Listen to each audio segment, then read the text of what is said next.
So good morning to everyone. So ఈరోజు మరి ఆంధ్రప్రదేశ్ తెలంగాణ రాష్ట్రాల్లో కండక్ట్ చేసేటువంటి టెట్కి సంబంధించిన బయాలజీ సబ్జెక్ట్కి సంబంధించినటువంటి ఇంపార్టెంట్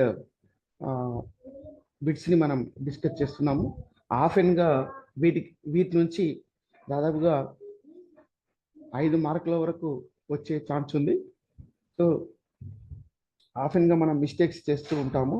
అంటే డిసీజెస్, రోగాలు, వ్యాధి పేరు మరియు అది కలిగించే కారకం మరియు వ్యాప్తి విధానం, ప్రభావితమయ్యే భాగాలు. సో మనకు ప్రధానంగా సూక్ష్మ జీవులు అంటే కంటికి కనిపించని జీవులు మనకు బ్యాక్టీరియా, వైరస్లు, మైకోప్లాస్మా, ప్రియాన్లు, శిలీంధ్రాలు, ప్రోటోజువా మరియు పరాన్నజీవ పురుగులు అనేటివి ఉంటాయి. సో ఇవి కంటికి కనిపించని జీవులు అయినప్పటికీ కూడా ఇవి మన లోపలికి ప్రవేశించి మరియు వివిధ జంతువులకు ప్రవేశించి రోగాలను కలగజేసి వాటికి రోగాలను కలిగించే అవకాశం ఉంది. సో కాబట్టి మరి ఇందులో ఈరోజు ఈ క్లాస్లో కేవలం బ్యాక్టీరియాల వల్ల కలిగే వ్యాధులు మరియు వైరస్ల వల్ల కలిగే వ్యాధులకు సంబంధించినటువంటి ఇన్ఫర్మేషన్ని మనం డిస్కస్ చేద్దాం. సో ముఖ్యంగా ఫస్ట్ బ్యాక్టీరియా వల్ల కలిగే వ్యాధులు. సో బ్యాక్టీరియాల వల్ల కలిగే వ్యాధులు ఇక్కడ ఫస్ట్ మనకు మొటిమలు. సో మొటిమలు యాక్నే అంటాం ఇంగ్లీష్లో. ఈ ప్రోపియని బ్యాక్టీరియం యాక్నే అనేటువంటి బ్యాక్టీరియా ద్వారా ఇది డైరెక్ట్ కాంటాక్ట్ కానీ క్లోజ్ కాంటాక్ట్ ద్వారా, ప్రత్యక్ష స్పర్శ ద్వారా మరియు ఈ యొక్క మొటిమలు రావడం అనేది జరుగుతుంది. అదేవిధంగా మొటిమలు వచ్చినప్పుడు ఆ మొటిమలను టచ్ చేసి వేరే ప్రదేశంలో మనం టచ్ చేసినప్పుడు ఖచ్చితంగా అక్కడికి వచ్చే అవకాశం ఉంటుంది. కాబట్టి మొటిమలు వచ్చిన ప్రదేశాన్ని మనం ఆఫెన్గా మన చేతితోటి తాకకుండా ఉండాలి. సో అదేవిధంగా ఫేస్ని తరోగా వాష్ చేయవలసి ఉంటుంది సోప్ తోటి. సో ప్రభావితమయ్యే భాగాలు చర్మం. సో మొటిమలు చర్మానికి ముఖ్యంగా చిక్స్కి రావడం జరుగుతుంది. సో అదేవిధంగా బ్యాక్టీరియా వల్ల కలిగే రెండవ వ్యాధి ఇక్కడ యాంథ్రాక్స్. సో ఇది బ్యాసిలస్ యాంథ్రాసిస్ అనేటువంటి బ్యాక్టీరియా వల్ల వస్తుంది. ఇది కుళ్ళిపోయిన మాంసం లేదా వ్యాధి సోకినటువంటి మాంసాన్ని తినడం వల్ల మనకి యాంథ్రాక్స్ వ్యాధి అనేది రావడం జరుగుతుంది. ముఖ్యంగా ప్రభావితమయ్యే భాగాలు వచ్చేసి చర్మము మరియు ప్రేగులు. చర్మము మరియు ప్రేగులు ప్రభావితం అవుతాయి. సో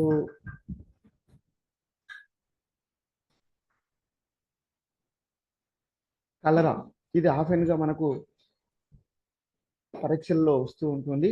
కలరా అనేటువంటి వ్యాధి బ్యాక్టీరియా ద్వారా వస్తుంది. ఆ బ్యాక్టీరియా పేరు ఏంటంటే విబ్రియో కలరా.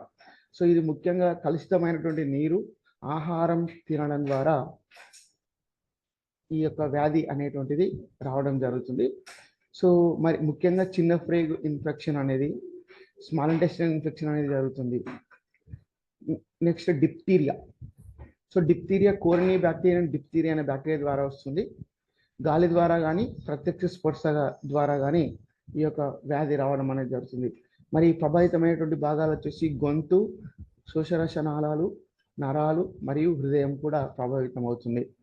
సో కోరింత దగ్గు. ఈ కోరింత దగ్గు పాడిటెల్లా పర్టుసిస్ అనేటువంటి బ్యాక్టీరియా ద్వారా వస్తుంది. ఇది ముఖ్యంగా మనం దగ్గినప్పుడు ఈ యొక్క తుంపెరలు ఏవైతే ఉంటాయో, బిందువులు, లాలజల బిందువులు ఏవైతే ఉంటాయో వాటి ద్వారా ఇది స్ప్రెడ్ అవుతుంది. ముఖ్యంగా శ్వాసకోశ వ్యవస్థ అంటే రెస్పిరేటరీ వ్యవస్థని దెబ్బతీసే అవకాశం ఉంటుంది.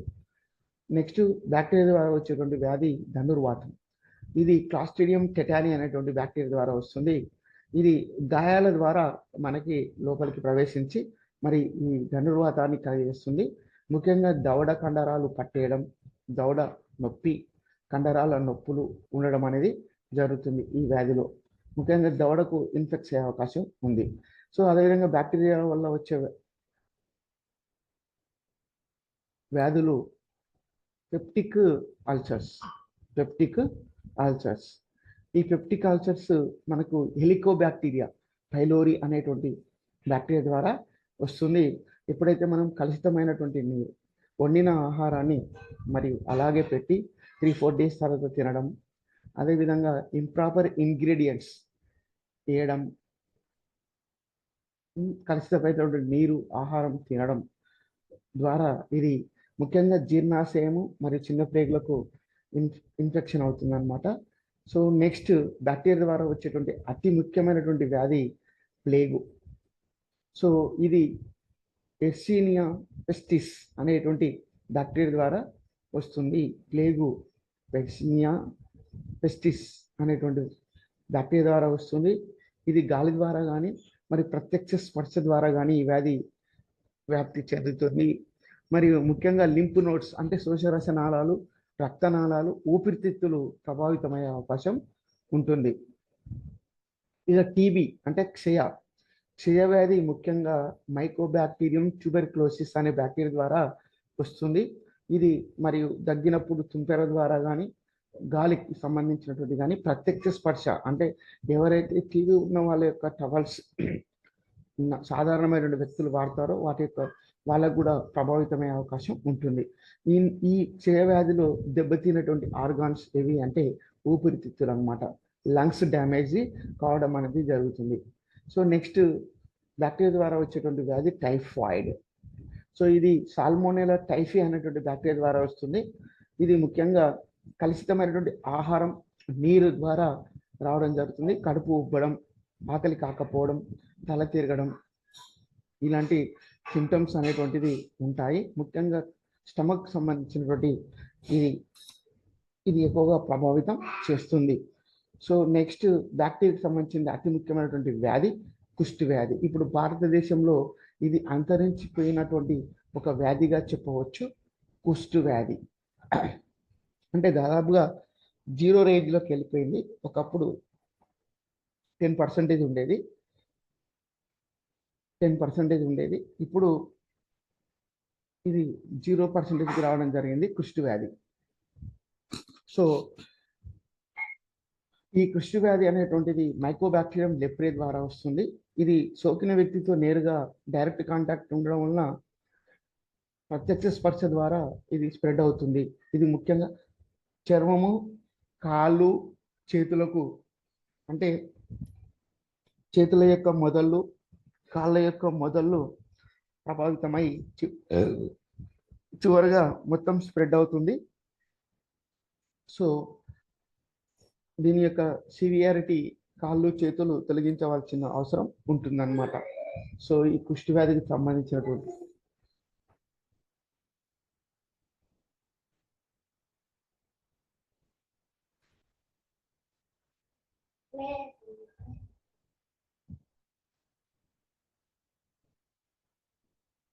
నెక్స్ట్ బ్యాక్టీరియాకి సంబంధించింది ఏంటి అంటే గనేరియా. ఇది నిసేరియా గనేరియా అనేటువంటి బ్యాక్టీరియా ద్వారా వస్తుంది. ఇది ముఖ్యంగా ఎస్టిఐ అంటే సెక్సువల్ కాంటాక్ట్ ద్వారా అంటే లైంగికంగా సంక్రమించే ఇన్ఫెక్షన్గా చెప్పవచ్చు. సో ఎవరైతే అంటే సెక్స్ ఆర్గాన్స్ని ఇంప్రాపర్గా మెయింటైన్ చేస్తుంటారో ఇల్లీగల్ కాంటాక్ట్స్ వల్ల మరియు ఈ సెక్సువల్ ట్రాన్స్మిటెడ్ ఇన్ఫెక్షన్ సంబంధించినటువంటి ఈ వ్యాధి ఇది ముఖ్యంగా సెక్స్ ఆర్గాన్స్ అంటే జననేంద్రియాలు మరియు పురీషనాళం ఇన్ఫెక్షన్ అయ్యే అవకాశం ఉంటుంది. అంటే సెక్స్ ఆర్గాన్స్ మరియు రెక్టమ్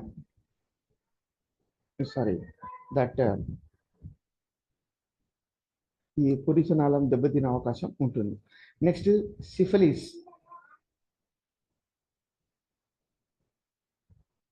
సిఫిలిస్ అనేటువంటి వ్యాధి ట్రిపనోమా పాలిడమ్ అనేటువంటి బ్యాక్టీరియా ద్వారా వస్తుంది. ఇది కూడా ఎస్టిఐ అంటే సెక్సువల్గా ట్రాన్స్మిట్ అయ్యేటువంటి అవకాశం ఉన్నటువంటి డిసీజ్. సెక్స్ ఆర్గాన్స్ ఇన్ఫెక్షన్ అవుతాయి. సో సాల్మోనెల్లా ఎంటెరిటిస్ అనేటువంటి బ్యాక్టీరియా ద్వారా ముఖ్యంగా కలుషితమైనటువంటి నీరు, ఆహారం ఇన్ఫెక్ట్ అయ్యేటువంటి ఆర్గాన్ ఏది అంటే కడుపు. So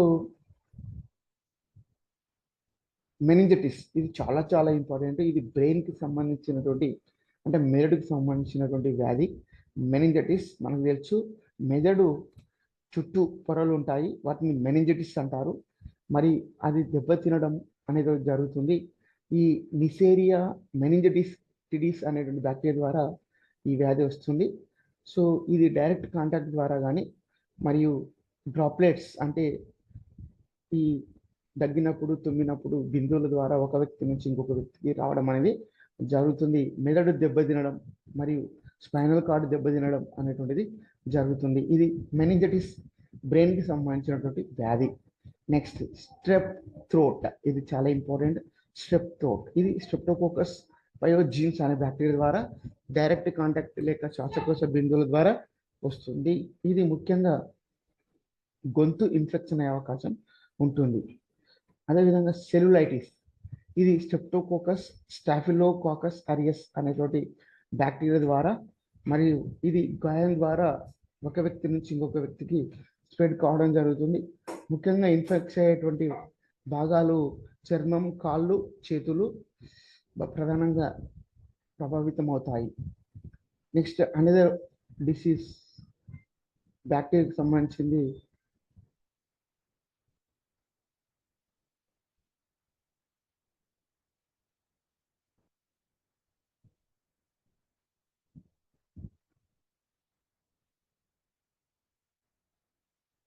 cellulitis. స్ట్రెప్టోకోకస్ స్టెప్లో ఆల్రెడీ ఇది గాయం ద్వారా చర్మం, కాలు, చేతులు. లైమ్ అనేటువంటి వ్యాధి వరేలియా బార్గడోర్ఫిర్ అనేటువంటి బ్యాక్టీరియా ద్వారా వస్తుంది. ఇది వ్యాధి సోకినటువంటి పేలు, జింక ద్వారా ఒకరి నుంచి ఒకరికి రావడం అనేది జరుగుతుంది.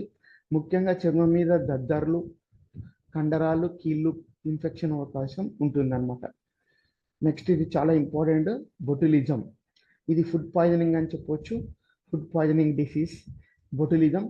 ఇది క్లాస్ట్రిడియం బొటులినం అనేటువంటి బ్యాక్టీరియా ద్వారా ఇది ఈ కలుషితమైనటువంటి ఆహారం అంటే కుళ్ళిపోయినటువంటి ఆహారంలో ప్రవేశించి ఆ ఆహారాన్ని టాక్సిన్లు ప్రొడ్యూస్ చేయడం, అలాంటి ఆహారం తినడం వల్ల ఈ బొటులిజం అనేటువంటి వ్యాధి వస్తుంది.